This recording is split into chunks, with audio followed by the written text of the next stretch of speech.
Stop being dramatic, Anna. Marcus is just trying to discipline you. My mother's words echoed in my ears as I lay on the cold hospital bed, waiting for the X-ray technician.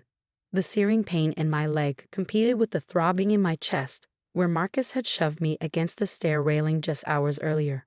My name is Anna Mitchell, and at 17, I become an expert at making excuses for my injuries. The bruises were from soccer practice. The sprained wrist? I fell off my bike. The cut above my eyebrow? I walked into a door. But this time was different. This time, Marcus had gone too far. It started when I got home 15 minutes late from study group.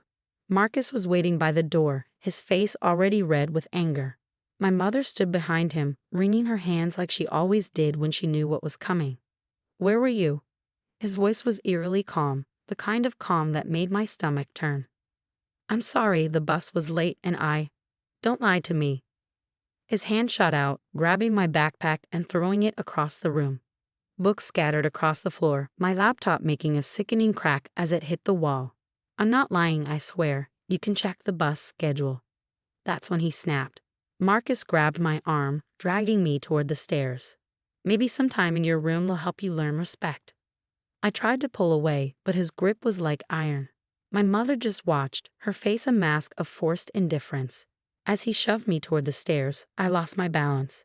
The last thing I remember was the sound of my leg snapping and my mother's gasp. Now, lying in the emergency room, my mother was still trying to control the narrative. "Tell them you fell down the stairs, Anna. Marcus was just trying to send you to your room. He didn't mean for this to happen." But something in me had broken along with my leg. 3 years of Marcus's discipline, 3 years of my mother's excuses, 3 years of living in fear in my own home. I was done. The X-ray technician, a kind-faced woman named Sarah, wheeled me into the imaging room. My mother tried to follow, but Sarah politely asked her to wait outside.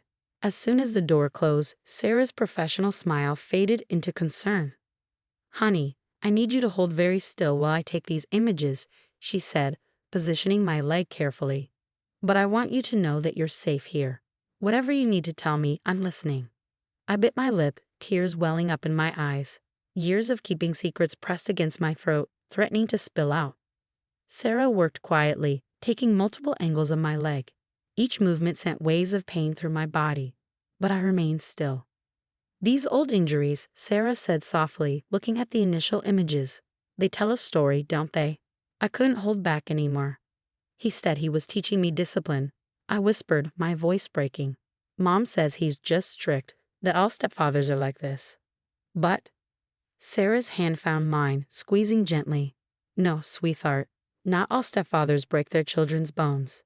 She showed me the X-ray screen, pointing to shadows that indicated healed fractures. "See these? They're not from falls or accidents. These are defensive injuries. Your body has been keeping a record of everything he's done to you." For the first time, I saw physical proof of what I'd endured. The evidence was there, written in my bones, impossible to dismiss or explain away. Sarah reached for the phone on the wall, her expression determined. "I'm legally required to report this," she said. "But more than that, I want to help you. Will you let me?" I looked at the X-ray screen again, at the story my bones were telling. Then I thought about Marcus waiting outside, probably already crafting his next excuse. About my mother, ready to defend him yet again. About the years of pain and fear that would continue if I stayed silent. "Yes," I said, my voice stronger than I expected. "Please help me." Sarah nodded, dialing a number I would later learn was for both the police and Child Protective Services. As she spoke quietly into the phone, I closed my eyes, exhausted but somehow lighter. For the first time in 3 years, I felt a glimmer of hope. I could hear my mother in the hallway, her voice rising as she demanded to know what was taking so long. But in that moment, protected by Sarah and the truth my X-rays revealed, I knew things would never be the same. The police were coming, and Marcus's reign of terror was about to end. My mother's excuses wouldn't save him this time. The evidence was right there, captured in black and white, impossible to deny or explain away. The next few hours passed in a blur. 2 police officers arrived, their faces grim as they reviewed my X-rays with Sarah. Detective Lisa Martinez took the lead, her gentle demeanor helping me feel safe enough to finally tell the whole truth. Start from the beginning, she said, sitting beside my hospital bed. When did the abuse start? I told her everything. How Marcus moved in when I was 14, how the discipline started with harsh grabs and pushes, escalating to full-blown violence within months. I described each accident that had sent me to different emergency rooms, always with a carefully rehearsed story and a different hospital to avoid suspicion. Your mother knew? Detective Martinez asked, though her tone suggested she already knew the answer. She always said he was doing it for my own good. I replied, my voice hollow, that I needed a father figure to keep me in line. Outside my room, I could hear my mother's hysterical protests mixing with Marcus's angry demands. The second officer was questioning them separately, and from the rising volume, it wasn't going well. Sarah, the X-ray tech, had stayed with me through everything. She brought me water, adjusted my pillows, and most importantly, kept my mother and Marcus away. The police need to finish their investigation, she'd tell them firmly whenever they tried to enter. Dr. Thompson, the orthopedic surgeon, came in to discuss my leg. The break is clean, he explained, pointing to the X-ray. But what concerns me more are these older injuries. We found evidence of at least 7 previously healed fractures. Detective Martinez documented everything, taking photos of my current injuries and making detailed notes about the past incidents. She pulled out her phone, showing me pictures of a facility I'd never seen before. This is Haven House, she explained. It's a secure youth shelter where you'll be staying once you're released. Your mother and stepfather won't be able to reach you there. The thought of not going home both terrified and relieved me. What about school? I asked, trying to focus on practical matters to keep from breaking down. They have a private tutoring program, she assured me. You won't fall behind. Suddenly, a commotion erupted in the hallway. You can't do this, Marcus's voice boomed. She's my stepdaughter. I have rights. Sir, please lower your voice, a male officer warned. This is a hospital. This is ridiculous, my mother joined in. We're her parents. You can't just take her. Sarah stepped outside briefly, then returned with a tight smile. They're being escorted out, she said. Security will make sure they don't come back. Detective Martinez squeezed my hand. You're incredibly brave, Anna. I know this isn't easy, but you're doing the right thing. A social worker named Ms. Chen arrived shortly after, carrying a folder thick with documents. We'll be filing for an emergency protection order, she explained. Neither your mother nor Marcus will be legally allowed to contact you. As she spoke, I could hear Marcus being led away in handcuffs, his threats echoing down the hallway. My mother's sobs followed, but for the first time, they didn't weaken my resolve. The X-rays had shown everyone what I'd known all along. This wasn't discipline, it was abuse. What happens next?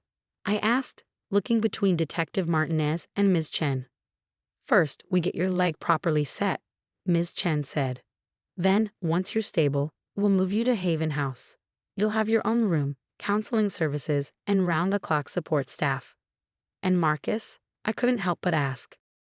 He's being charged with child abuse, assault, and battery, Detective Martinez answered. With the X-ray evidence and your statement, he's facing significant prison time. And my mom? The detective's face softened. She's being charged with child endangerment and failure to protect. She'll have to answer for her role in this too. I nodded, emotions churning inside me. Part of me still loved my mother, still wished she had chosen to protect me instead of Marcus. But the bigger part knew this was necessary. Both of them needed to face consequences for what they'd done. Sarah, who had become my unexpected guardian angel through all of this, finally had to leave for her next shift. You're going to be okay, she whispered, hugging me carefully. Sometimes the bravest thing we can do is tell the truth. As the day turned to evening, I lay in my hospital bed, my leg now properly set in a cast. The pain medication made everything feel slightly surreal, but for the first time in years, I felt safe. The constant fear that had been my companion for so long was finally beginning to fade. Detective Martinez had left her card on my bedside table, along with a promise to check on me regularly. Ms. Chen was arranging my transfer to Haven House, and Dr. Thompson had assured me I would make a full recovery. The truth that had been hidden in my bones was finally out, and there was no going back. As I drifted off to sleep, I realized that my broken leg had actually set me free. 6 months passed like a whirlwind. My leg healed stronger than before, much like my spirit. Haven House became more than just a shelter. It became my first taste of real safety. My roommate Jade had a similar story, and we formed an instant bond over late-night talks and shared healing. The trial date was approaching, and while my anxiety spiked every time I thought about facing Marcus and my mother in court, my support system remained unshakable. Detective Martinez visited regularly, updating me on the case and sometimes just bringing me my favorite coffee. Sarah, the X-ray tech who changed my life, still checked in through Ms. Chen, sending care packages and encouraging notes. "You're a star student," my tutor at Haven House often said. Without the constant stress of walking on eggshells at home, my grades had improved dramatically. I'd even started applying to colleges, something Marcus had always said was a waste of time for someone like me. The day of the trial arrived with a crisp autumn chill. I wore a blue blazer borrowed from Haven House's clothing program, my hands steady as I walked into the courthouse with Ms. Chen by my side. Detective Martinez met us at the entrance, her presence reassuring. "Remember," she said, "just tell the truth. Your X-rays already tell the story, you're just giving it a voice." The courtroom felt smaller than I'd imagined. Marcus sat with his lawyer, trying to maintain his strict but caring stepfather facade. My mother was separated from him, looking pale and drawn. Neither of them would meet my eyes. Sarah was there too, ready to testify about the X-rays that had broken the cycle of abuse. She gave me a warm smile as I passed, helping calm my nerves as I took the stand. For 2 hours, I testified about every accident, every lesson, every time my mother chose Marcus over my safety. My voice remained strong, even as I described the final incident that broke my leg. The prosecutor displayed my X-rays on a large screen, each healed fracture a testament to what I'd endured. "And what did your mother say when you told her about the abuse?" the prosecutor asked. "She said Marcus was just being strict," I replied, my voice clear. "That I needed discipline, and I should be grateful he cared enough to correct my behavior." Marcus's lawyer tried to paint him as a concerned stepfather dealing with a rebellious teenager, but the medical evidence was irrefutable. Dr. Thompson's testimony about the pattern of injuries left no room for doubt. When the verdict came, it felt like everyone in the courtroom held their breath. Marcus was found guilty on all counts, sentenced to 15 years in prison. My mother received 5 years for child endangerment with mandatory counseling. As they led Marcus away, he finally looked at me, his face contorted with rage. But this time, his anger couldn't touch me. I was no longer the frightened girl who believed she deserved his discipline. Outside the courthouse, surrounded by my support team, I finally let the tears fall, not from fear or pain, but from relief. Sarah hugged me tightly, whispering, "You did it, honey. You're free." Detective Martinez had a surprise for me. She'd been in contact with several organizations that supported abuse survivors, and they'd arranged a full scholarship for my college education. "Your future is yours now," she said, handing me the acceptance letter. Back at Haven House that evening, we had a small celebration. Jade had baked a cake, decorating it with the words "Victory" in wobbly blue frosting. Ms. Chen presented me with a journal, its cover embossed with a phoenix. "For your new beginning," she said. "Sometimes the strongest people come from the hardest battles." As I packed for college a few months later, I found the X-rays Sarah had given me copies of.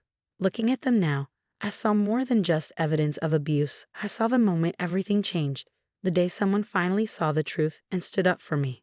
I'm now studying to become a radiologic technologist. Sometimes people ask why I chose this field, and I tell them about Sarah, about how one person's willingness to look deeper and speak up can save a life. I want to be that person for someone else. My leg healed with barely a scar, but I keep those X-rays as a reminder, not of the pain I endured, but of the strength I found. They remind me that the truth, like broken bones, can hurt as it heals, but it makes us stronger in the end. Last week, I received a letter from my mother in prison.